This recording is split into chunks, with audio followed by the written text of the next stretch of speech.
Hi everyone, this is A.M. McPherson, the author of The Guardian's Daughter, which is releasing this September 21st. It takes place in a world full of abilities where two people fall in love, not knowing one is hiding a heartbreaking secret. My husband will be reading a portion of the prologue from The Guardian's Daughter as a special sneak peek for everyone. So, with no further delay, here he is. The Guardian's Daughter. Prologue. The day everything changed. Ember. In an instant, the perfect view of the city becomes absolutely terrifying as fire falls from the sky. My eyes grow wide with fear. "Mom," I whisper. Today is my parents' day to patrol the city. Something terrible must be happening if my mom is using her abilities like this. Normally she wouldn't in fear of hurting civilians, but the fire looks to be falling over the emptied part of the city. It must be just her and whomever she is fighting. Right now I'm so grateful our house was built on one of the hills outside the city. It lets me keep an eye out for my parents when they are working. I stand too quickly from the dining room table, knocking my chair backward, and my schoolwork falls to the floor. It occurs to me that I need to let Eliza know something is happening. Maybe Mom told her about something going on today, since they talk about everything. "Eliza!" I trip over the chair, but quickly regain my footing and run into the living room. I look for the remote to turn on the TV. The news must be reporting it. Eliza has not responded to me yet, and my annoyance grows. "Eliza! Something is going on with Mom! Do you know anything about it?" "What did you say?" Eliza shouts from the kitchen. "You better not be trying to get out of doing your homework again. If you think 6th grade math is hard, just wait until next year." "Mom, Dad, they may be in trouble!" I throw pillows off the couch in search of the remote. "What's going on?" Eliza enters the living room. "I don't know." Eliza looks toward the dining room window, and I follow her gaze. The fire has stopped, but smoke is now rising into the sky. I turn quickly to see the remote sitting on the white ottoman in the middle of the room. I lunge for it and land half on the ottoman, half on the floor, knocking the air out of me. In the middle of trying to breathe, I grab the remote to turn on the TV. As soon as I do, I hear the newscaster say my mom's guardian name, Emerald Blaze. The live footage shows a side view of an empty road in front of brick apartment buildings. The newscaster continues to talk, but I do not hear a word she says. My attention is solely on my mom, trapped in the middle of the road. Mom is suspended in the air by two metal beams that have been smashed straight into the street. Someone wrapped the ends of them around her like a rope. Yet more terrifying, her body is submerged in a sphere of water continuously swirling around her. My chest suddenly feels as if a building has just collapsed on me. Her abilities are useless in this state. While surveying the rest of the scene, I see piles of mud covering the ground near my mom. That can mean only one thing. "Dad," I whisper. I have no clue what's going on with my dad, and hysteria sets in. I snap my head toward Eliza with panic in my eyes. "Where's Dad?" Eliza seems to be in shock. Her eyes stare unblinking at the TV with her mouth slightly open. "I don't know, Ember. I don't know." My focus returns to the TV, and I see the villain responsible enter the screen in front of my mom. Black Mold. I recognize him from my lessons on notable villains in the area. He's a tall, skinny man with long, greasy black hair. He looks sickly because of his gray, greenish skin. The sphere of water suddenly makes complete sense, since he can control water, and rumor is he can also emit some kind of toxin. He disappeared a while ago and no one knew what happened to him. Seeing him angers me. Why? Why is this happening? Why is he back now and trying to kill my mom? Black Mold and my mom look to be talking to one another, but I can't hear what they are saying. It seems the footage is coming from a street camera, and those do not have sound. And of course, no one from the station would actually go down there. That would be suicide. A lump forms in my throat. Where are the rest of the Guardians? Why is no one helping her? Where's Dad? My sole focus is on Black Mold, watching his every movement since he currently holds my mom's fate in his hands. He closes his eyes while lowering his head toward the side. He raises his hand with his palm toward my mom while moving it in a circular motion. The water covers her face. No! Mom! The feeling of utmost dread drenches my body, and my lungs burn for air. My mom will drown, and I can't do anything about it. The water bubbles, and seeing that lets me breathe in relief. She's going to boil the water away. She'll be okay. Black Mold carefully watches my mom as the scene plays out.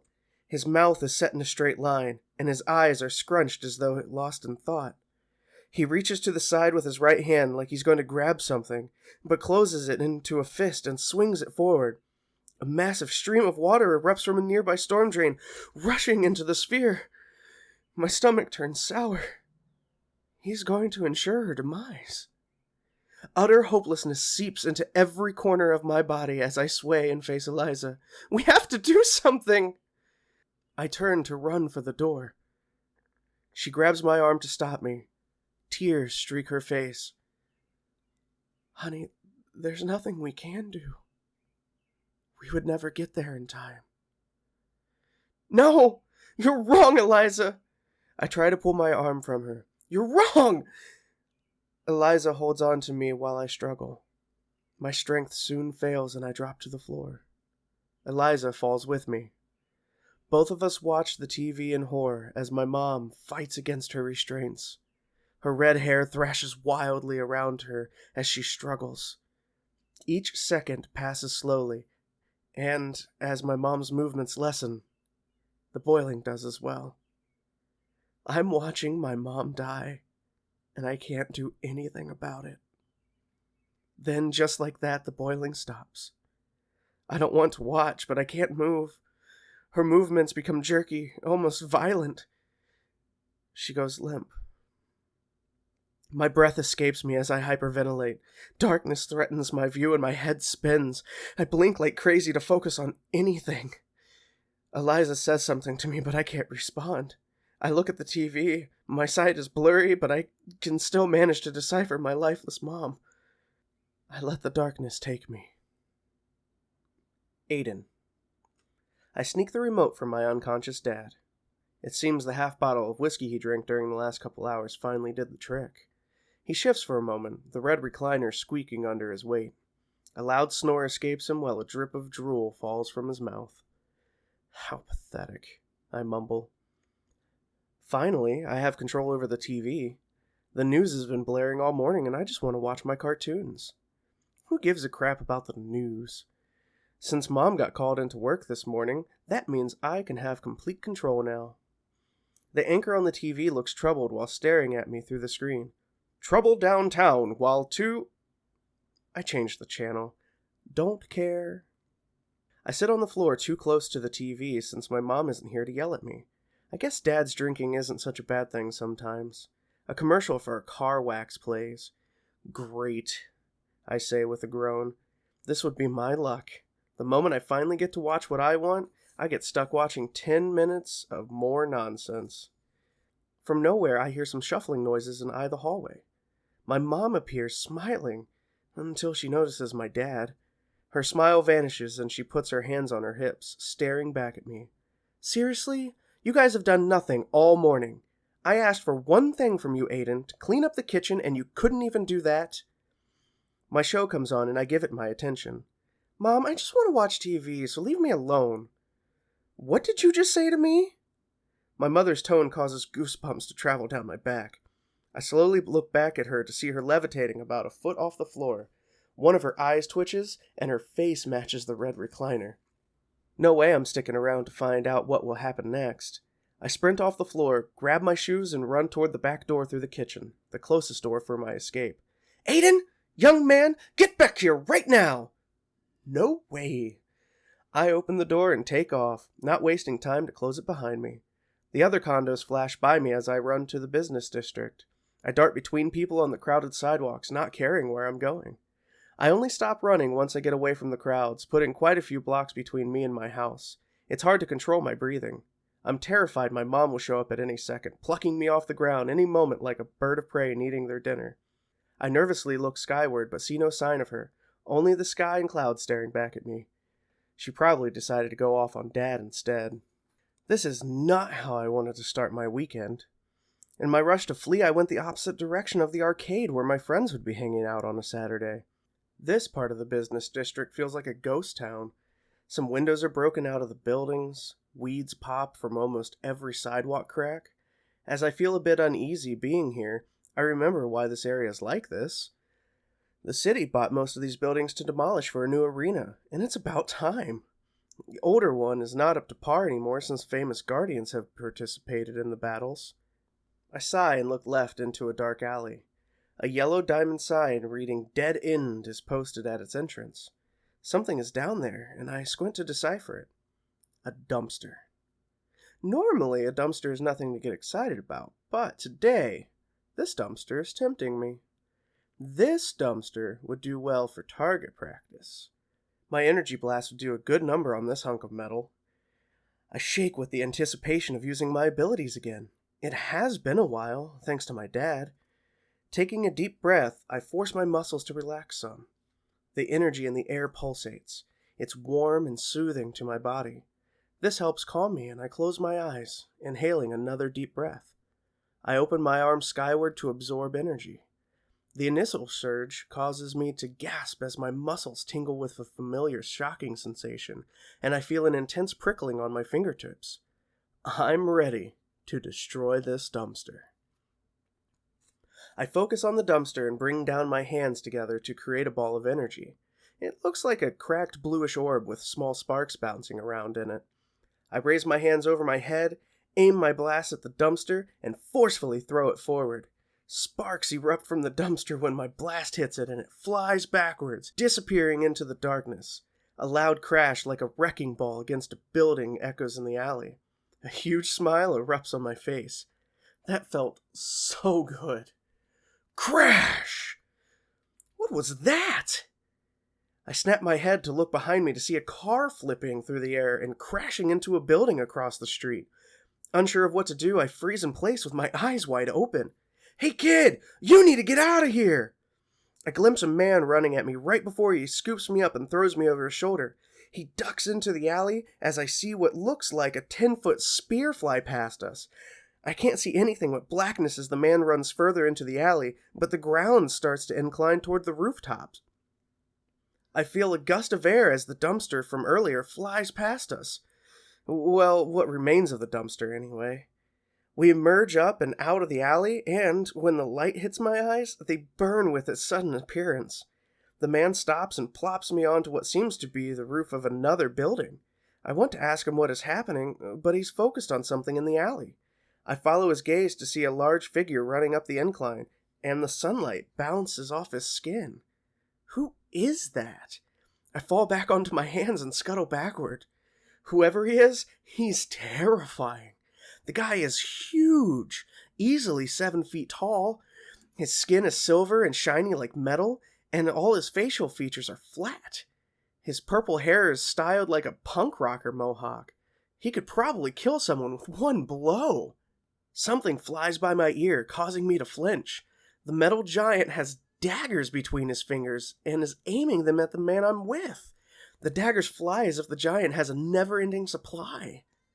The man tries to dodge them, but one cuts his cheek. He brings his arms in front of him and moves both in a wave-like motion toward the alley. A huge gash on his arm is bleeding. Blood stains his brown pants. The incline the man created earlier moves backward like a whip, flinging the metal giant across the street. He crashes into a building across the street, creating a huge cloud of dust and smoke. The dust settles, revealing him in the middle of a huge crater sprawled out like a splat bug on a window. Whoa, I whisper. I need to get you somewhere safe, the man says breathlessly, facing me. The man is one of the most famous guardians in the area, Digger. He can manipulate dirt, so what he has been doing makes perfect sense now. I stand and try to brush off how scared I still feel, but my body continues to shake. What's going on? And who is that man? Where were those weapons coming from? I wish I could tell you what's going on, kid, but it seems to be a random attack. The man rips some fabric from his brown shirt and wraps it around the wound on his arm. That's Iron Forge. He nods toward where the metal giant landed before using his teeth to tighten the fabric. And the weapons are coming from him. He uses the metal in his body to make them. Black Mold is battling Emerald Blaze somewhere nearby. That's why I need to get you out of here. Remembering that Digger is married to Emerald Blaze, I realize he is probably trying to get to her to help.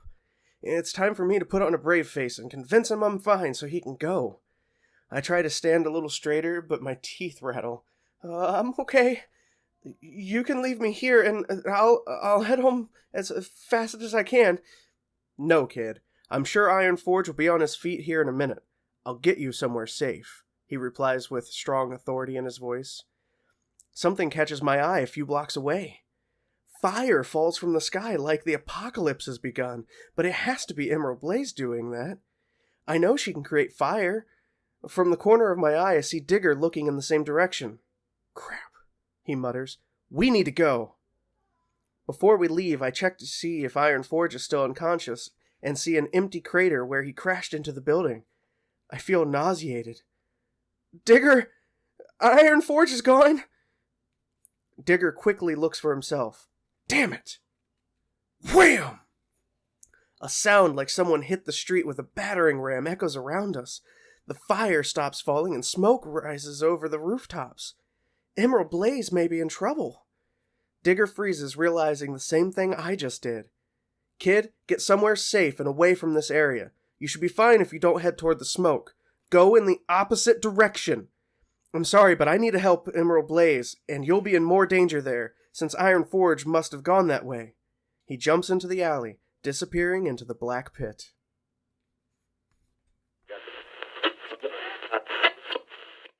Miguel. The white and blue-clad figure leaped from one rooftop to the next. Below, the city's former downtown was now a crumbled ruin. Modern apartment buildings, cozy coffee shops, and once upscale offices were replaced by heaps of destruction.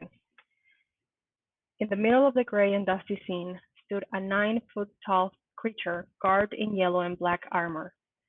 The shine from the battle garment suggested it had been forged thousands of light years away.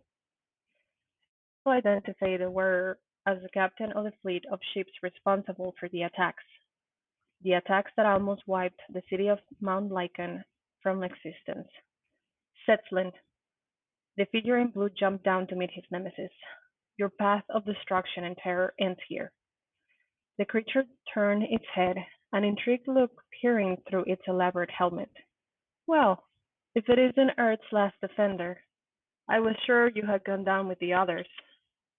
The hero tightened his fists, the memory of his fallen comrades urging him to fight, to stand up to evil. Think again, creature. As long as I'm standing, Earth will have a protector. The blue hero prepared for battle. With the power of the seven seas and the vigor of Earth's core, I will stop you. I am the guardian of the blue planet this side of the Milky Way. I am the Terra Ranger. The creature bent backward with a guttural laugh, a sound of unnatural mechanical scratching. You've come to stop me? Very well. I'll allow you a warrior's death. Setslin took a fighting stance, towering over Terra like a massive monolith in black and yellow colors. What's it going to be, hero? Miguel? A faraway voice called to him. Miguel lifted his eyes from his tablet. He'd been reading the colorful panels of what was perhaps the most epic battle yet in Rangers of Earth series. A nurse stood at the other end of the waiting room. Dr. Sharp will be ready to see you in just a moment. Miguel thanked her and made his way to the examination room. Terra, the battle for Earth's destiny, and all the other colorful superheroes would have to wait. The doctor's office looked more like an overly sanitized closet. There was a desk, a metal table cornered against the bleached white walls, and a sad gray curtain meant to provide a sense of privacy. The nurse left him with instructions to sign the patient log and get changed. Miguel walked to the patient log on the desk and found his name. He scribbled a signature and added his date of birth next to it, November 22nd. He turned 13 in just 4 more days. The door closed behind the nurse, and Miguel slipped behind the gray curtain. He stripped off his pants and took the paper robe from the table. He checked twice that no one was coming before jumping out of his underwear and into the paper robe. He folded his clothes on the table, but still ended up with a messy pile of soft squares. A knock at the door announced Dr. Jessica Sharp's entrance. Her messy ponytail, ashy skin, and dark marks under her olive eyes suggested she'd been up late working. She offered him a smile hand. Good afternoon, Mr. DeSantos. Miguel smiled. The sound of his last name on the doctor's lips made him feel extra official. He shook her hand with practiced confidence. Hi. How are we feeling today? The doctor launched into her daily script, her voice dry and robotic. Miguel sat on the cold table. I'm okay, thanks. The doctor grabbed a clipboard holding her notes. The wooden board had a red logo on the back, a red four-leaf clover with a DNA helix in place of a stem. No headaches, nausea, or unexplained fatigue? No. And Mr. DeSantos, have we experienced any loss of appetite, sudden blindness, dry mouth, dry skin, rashes, heart acceleration, flashes of sudden pain, nose or eyes bleeding? Miguel shook his head, and the doctor leaned forward to swipe the inside of his mouth. How about recurrent nightmares, hallucinations, a sense of being followed, hand sweating, or spontaneous crying? Nope. She flashed a light in his eyes. He blinked tears away. The cold metal of a stethoscope on his chest sent a chill down his back. I have good news then. Dr. Sharp let the stethoscope raised around her neck. Since none of the secondary effects of the enhancement process have manifested, we can move on to the next phase. Miguel smiled back, a little proud of the results. He watched the doctor return to her desk. To close phase one, we'll do more blood work and move on to phase two next week. The doctor paused to take notes on her tablet. I expect that we'll start seeing obvious signs of mutations soon after. And then no more radiation sessions, right?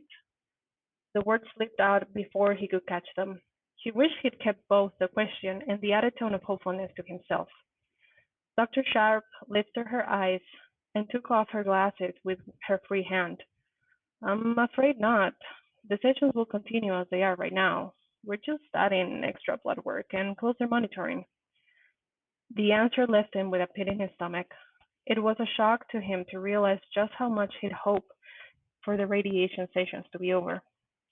Dr. Sharp must have realized that too, because she offered him a sympathetic smile. Let's adjourn to the radiation room. The sooner we get in there, the sooner we get it over with, okay? Miguel nodded, preparing himself for what was to come. What was to come today, next week, the week after that, and many others after. Two heavy metal doors hid away the radiation lab. Miguel suspected there was something special about the doors that kept the radiation inside.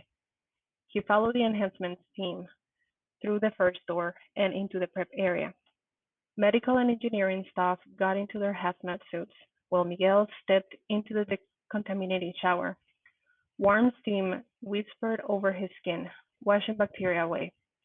The second door opened with a loud hum. Cold seeped out from the lab, licking at Miguel's naked feet. He followed the doctors in their bulky suits, wearing his paper robe and nothing else. The radiation room still took his breath away. Miguel walked around the radiation lab, thinking how different it was from what he had originally pictured. He thought it should have been just another sterile hospital lab, but the room's earthy colors and the dull lilac light coming from the artificial skylight just reminded him of a newly discovered cave somewhere in the Sahara. Nausea stirred deep in his stomach when his eyes focused on the deep black vault sitting in the middle of the room. The radiation chamber stretched from floor to ceiling, an eerie monolith. Miguel reminded himself how scared he'd been when he left Nuestra Señora de la Paz Youth Refugee Center. He told himself it was high time he started to be brave. He'd march into that radiation chamber and endure the pain just like the heroes in his comics. Terra wasn't afraid when he fought off the horde of aliens all by himself, or when the space army tortured him. He would be brave this time. If he wasn't, how could he ever become a hero like Terra and the other Rangers? The enhancements team rushed past him to their workstations. The sound of people of science at work did nothing to break his focus on the chamber. He started at the black vault like a cowboy ready to draw at high noon. The team of engineers clicked away at their computers. Electric wiring and the sound of steam escaping heavy machinery inundated the room. The radiation chamber awoke with the sound of metal scratching and a natural, mechanical, guttural laugh. Miguel's heart jumped to his throat, and his lower lip trembled. He looked away, angry at himself. After almost 100 visits to the enhancement lab, he still trembled with fear at the threshold. What's it going to be, hero? Miguel forced the fear down, made it into a tiny ball, and swallowed it. He had to remember what was important, more important than his Clover Academy scholarship, more important than his green card or refugee status, even more so than the citizenship status Commander Fox was working on getting him. Enhancements meant superpowers. Nothing else mattered.